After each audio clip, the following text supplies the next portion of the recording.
Hello, welcome to my channel Things Simplified. Let's learn Python. Today we will start learning about Python programming. Python is a high-level interpreted programming language known for its readability and simplicity. It supports multiple programming paradigms including procedural, object-oriented and functional programming.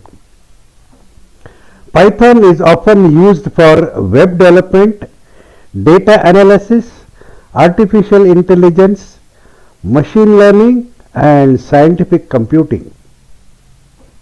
It has vast standard library that includes areas like internet protocols, string operations, web service tools, and operating system interfaces. Many developers use Python due to its simplicity and wide range of uses. Python was invented by Guido van Rossum, a Dutch programmer in late 1980s. He is credited as the sole originator of the language and was leader of the development team until 2018. He named the programming language after the BBC TV show Monty Python's Flying Circus.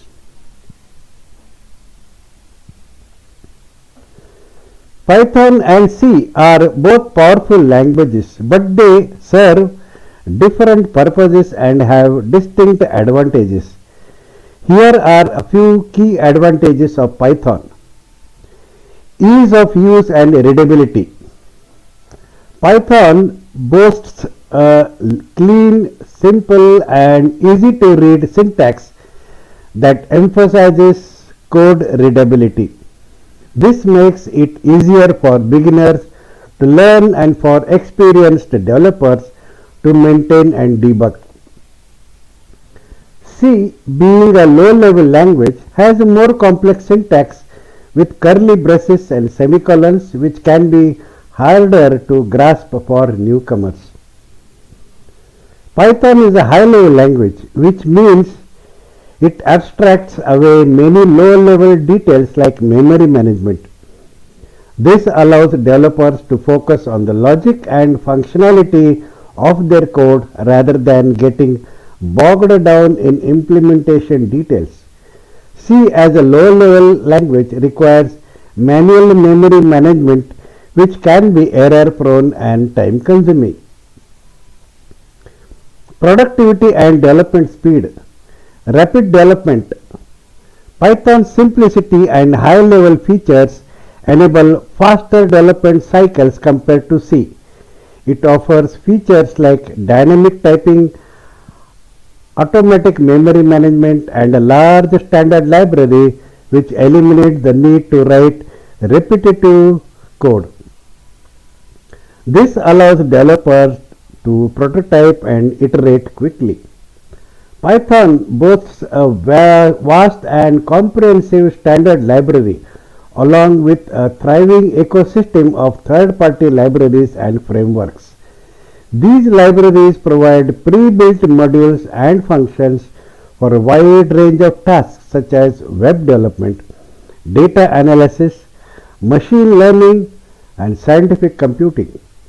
This significantly accelerates development time and reduces the amount of code developers need to write them from scratch. Python is a versatile, general-purpose language that can be used for a wide variety of applications, including web development, scripting, automation, data analysis, machine learning, and scientific computing. C, while powerful, is often used for systems programming, embedded systems, and performance-critical applications. Python is a cross-platform language, meaning that the code written on one operating system can typically run on another with little or no modification, similar to that of C. This makes it easier to develop and deploy applications across different platforms. However, it's important to note that C still holds advantages in certain scenarios. C is generally faster and more performant than Python, especially for computationally intensive tasks. This is because C is compiled directly to the machine code, whereas Python is an interpreted language. C provides low-level control over system hardware and memory management, which can be crucial for certain applications like operating systems or embedded systems. In conclusion, the choice between C and Python is determined by the nature of your project. C excels in resource-intensive jobs, system-level programming, performance-critical applications. Python, on the other hand, provides quick development, high-level abstractions, and a rich library ecosystem.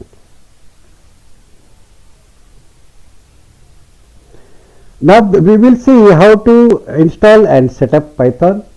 What are strings? What are integers and floats? List tuples and sets. Working with key value pairs, conditions and booleans, for while loops, functions, how to import module and std library, how to import datetime modules, for example. Now let us install Python. To install Python, we need to open a browser and download the code. Let us open a browser. We type here python.org. Right? Python.org will suggest the installation package depending upon your operating system. So, see now, here in download section, it has suggested Python 3.12.4. It is also, there is some note here, 3.9 plus cannot be used on Windows 7 or 10. I have Windows 10 with me, so let us install Python.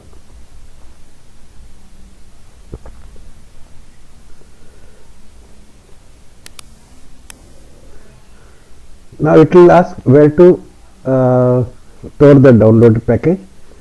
Save it in the download. Now the download is complete. Let us open this. Okay, now installation will begin. Let us check this. Install now will install it in users, Anand, app data, local program, Python. We want to change, we will keep the path simple. Mark this as okay, add python.exe to path, and customize installation. We will open this. Documentation, we want pip, we want which you can download, install other Python packages. Okay, install Tinker and idle development environment. So we will say next. Install for all users. Let it install for all users, whoever using. Now here, customize installation. We will install it directly at C. We just have to remove these program files so that it is easily available for us. Okay, Python 3.12 will be the directory, and we say install.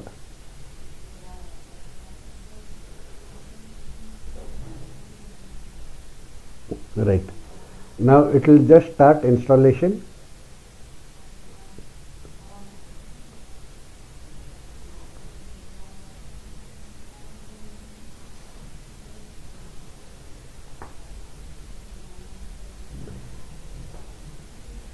This will take some time. This will also install pip, which is through which we can install packages.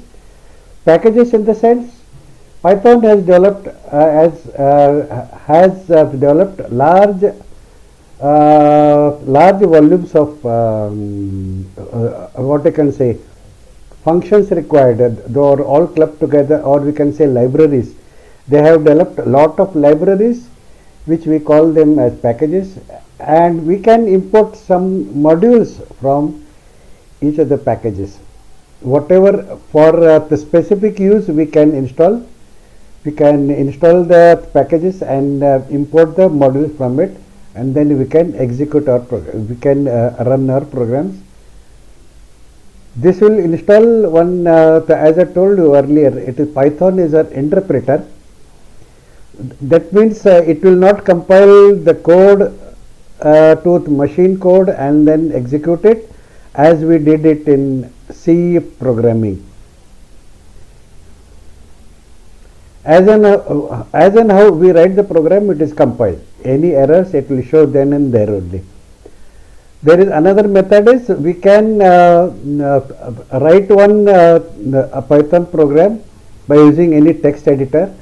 I use Sublime Text as a text editor. We can use the text editor to write a program, and then we can directly load this program with Python, so it will execute it, right?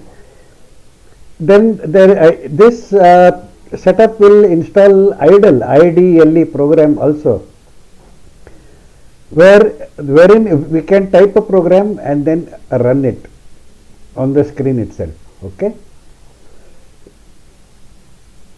Another method is open in any text editor, save it, and then run it here in Python interpreter.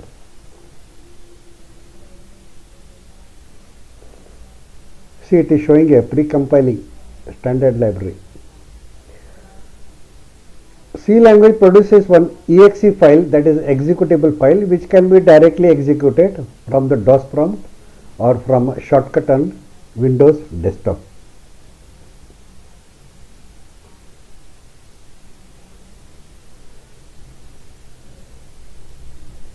This will take some time, but this will install it in C drive.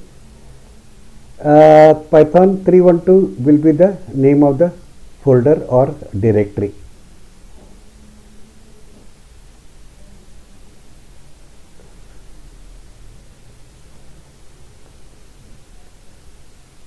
In Python, we need not to specify the type of the variables. That is, in C we used to define as integer, float, character. Here in Python, the declaration is not necessary. Directly we can type the variable name and assign and start working. The Python interpreter will understand that this is an integer, this is a character, this is a string, arrays are there, lists are there. We will study one by one.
Okay, so installation is complete. Let us close this. Now let us open the command prompt. Here is the command prompt. We will check where is the Python installed. CD double dot will take you back to the parent folder. Dir, yes, here Python 312. Now We will have to change the directory here, Python 312, right? Yes, in CLS here. Now we will execute Python interpreter, Python. Right. This is the interpreter. Now we will write one small program to calculate sum of two numbers and display it. Right. So let us start. Say int 1 is equal to 100, int 2 is equal to 200. Right. Now we will print this. Print it has to be given in brackets. Now we will print value of int 1. Int 1 is, close this double quotes and comma and say int 1. Right. See now, see here, as soon as we wrote this statement, it has shown the output. This is what is called as an interpreter. Now we will print value of int2 is int2. Yes. So so the Python knows that int1 is having a value of 100, int2 is having a value of 200. Now let us print the sum of these two. Print sum is comma int1 plus int2. Close the bracket and press enter. Right, the sum is 300. This is how the Python works, and this is the sufficient for you to understand how to begin programming in Python. Now how to exit from here? Type in exit with open and close bracket and press enter. Right? Yes, this is how it works.